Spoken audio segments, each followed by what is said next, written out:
Hi guys and welcome to Horologique, and today we will be unboxing and reviewing this Revelot Hexmariner. This unit was generously sent in by the company. This watch surprised me when I saw it on social media. I found it very interesting and I asked nicely and they said yes. To my surprise, they said yes, you can go ahead and review our prototype.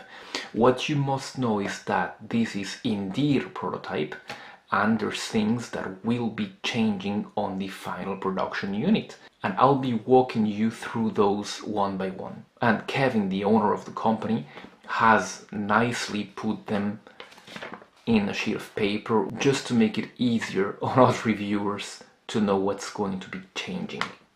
Revelot is a watch company that was founded in 2017, and this, I believe, their second Kickstarter campaign. This one has been a major success because this watch was funded in 7 minutes, if I understand correctly, but it has completely smashed its objectives. I believe it was 34,000 euros, it's at 148,000 presently, so yeah, this has a lot of backing. The last day of the campaign on Kickstarter is on the 18th of November. As of today, you still have this version, and I believe pretty much most versions that are not meteorite, you have them for 279, and the retail price is going to be 339, so you are saving yourself $60. And same thing for the meteorite version.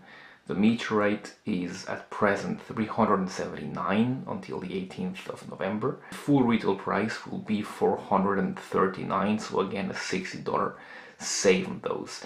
There's many versions. There's a full black, there's a gilt, there's a blue, there's a white, there's a green, and there's variations between silicone straps and bracelets. Let's see this one right away, and as you can see, the box, it's pretty nice. It is not your usual cardboard, which is quite crappy. It looks a little bit better with texture, and it slides open, which is very nice as you get to reveal the watch. Alright, and you've got a 2-year international warranty, which is great. As you can see, prototype here. They also have insisted on the fact that they have a prototype as well. And here is the watch. Here is the Hexmariner, and as you can see, the first impressions is that it somehow looks familiar, but it is not. And that is something that the company wants you to know, because they do say that their base was the Submariner, but that they wanted to build upon that and pretty much not leave any round shape and put angles everywhere, and most of all hexagons. But tell you what, let's start by dimensions, and we've got a diameter of 42.5 in diameter by a height of 13.2 by a lug to lug of 47.9, so 48 let's say. And as you can see, we've got male end links, which makes it that the end link to end link measure is 41.7.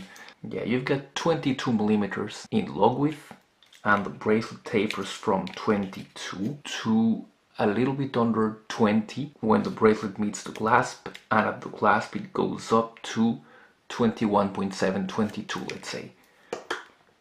So a pretty substantial watch.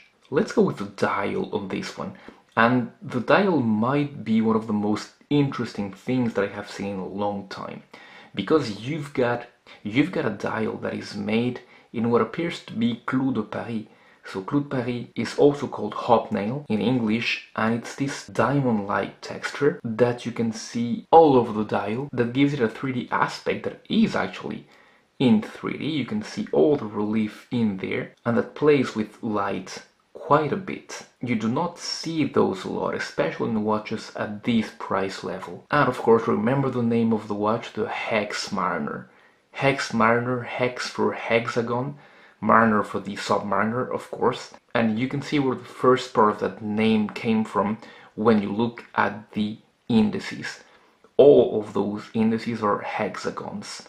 The hexagons at 12, 3, and 9 are a little bit elongated, but they are still hexagons. On the rest of the markers, they are perfect hexagons. So very interesting.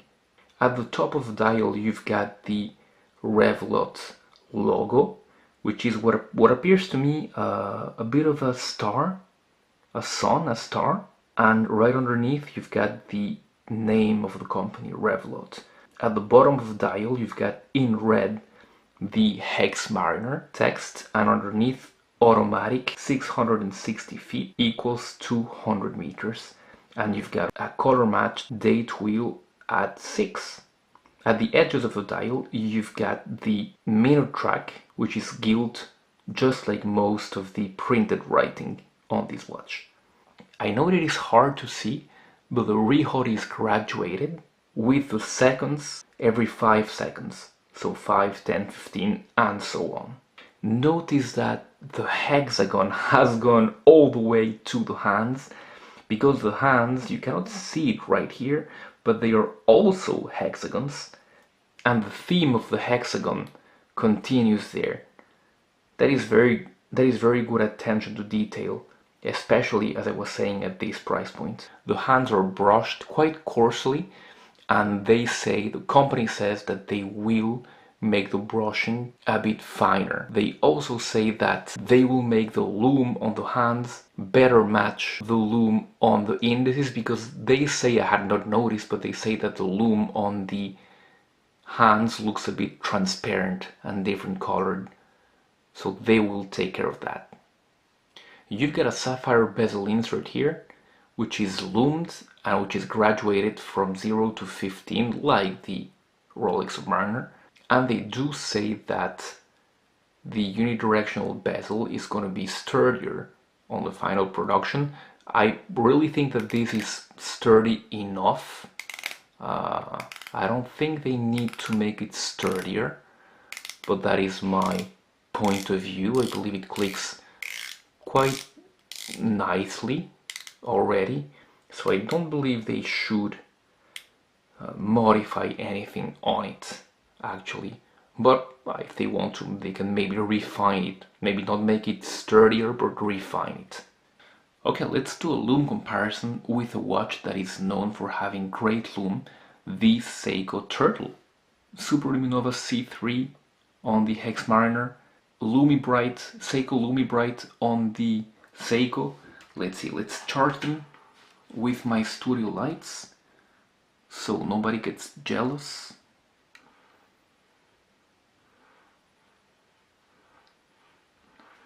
Alright, let's kill the lights and let's see what happens.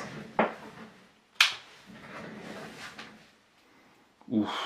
The Hexmariner looks a bit more impressive, maybe because of that lumed bezel insert. Let's give it about 10 minutes and let's see what happens.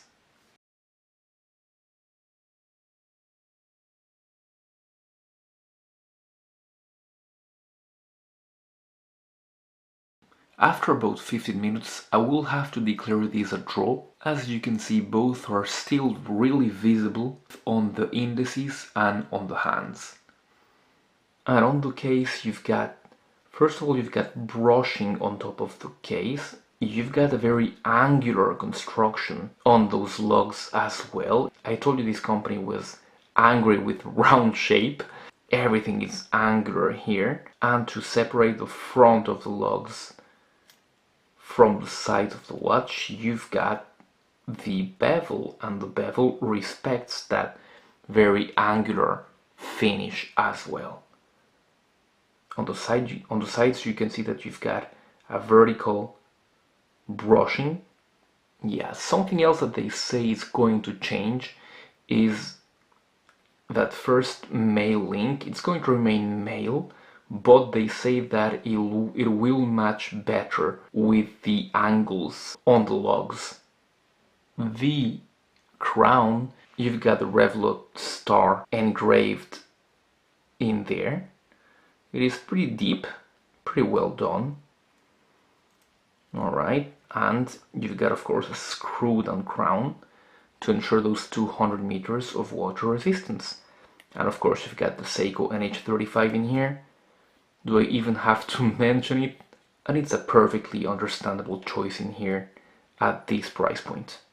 If you flip the watch, you can see another very good idiosyncrasy of this design. You can see that you've got a lot of hexagons. It is not really visible, but you do have hexagons and stars mixed in there. They are somehow hiding the transparent case of the showing the NH35. They do say that on the final version that transparent case back is going to be sapphire. Here it is not. Here it is just mineral crystal. Let's talk about the bracelet here. It is slightly vertically brushed, but it is very fine brushing. What is more visible is all those angles and all those bevels. It is especially visible on the bracelet, I would say. It is very well articulated, but it has just screw and neck pins. I'm gonna leave you a picture of that. You can have a bit of trouble sizing those when you're sizing this watch, but once you get to it, it's pretty straightforward and it's gonna be pretty secure. So that is good. Some people are gonna ask, why did it not put screws in here? Well, I think this is good enough for this price point. If you look at the buckle, you've got the same branding in here. Pretty original though. The etching shows that there's been a bit of work in here with the company logo that goes pretty much all over the clasp. It is a double deployment, and bam, solid elements here. That is very good. The shell is, I would say, solid as well. Yeah, that's not pressed, it's too thick to be pressed. And you've got 3 levels of micro adjustment. And the special thing, the good thing about the bracelet is that you've got quick release, which is wonderful for a metallic bracelet. So you can swap it for the leather option or the rubber strap that you can buy as well. Alright, what to think about this watch? I was interested about it from the beginning because of the looks of the watch. I believe that it does very slightly resemble a Submariner, and I am glad that it does not. I believe a lot of work has gone into this watch. The design is quite original, even though it takes inspiration from the Submariner, of course. All those angles and all those bevels speak about a lot of work put into this design, into this watch, and that is a very good thing for a new company like this. What are the biggest flaws of this watch? I would say the biggest flaw, for me at least, would be the size. I would have loved it to be a 40. I believe that as it is, at least for my wrist, it's a bit bulky. At 40 it would have been just perfect and way more elegant. Maybe they should come up with a 40, but I believe that in any case the market has spoken, and when you see the success of the campaign, I believe that I am pretty much the only one to think that it's too big. But besides from that, it is a very nice offering at a very reasonable price for what you're getting, a very good package. Alright, thank you very much guys for having seen this video. Don't forget to subscribe to the channel. Let's hit those 5K guys very soon. Go ahead and check these videos here about other microbrand watches, and I will be seeing you very soon. Goodbye.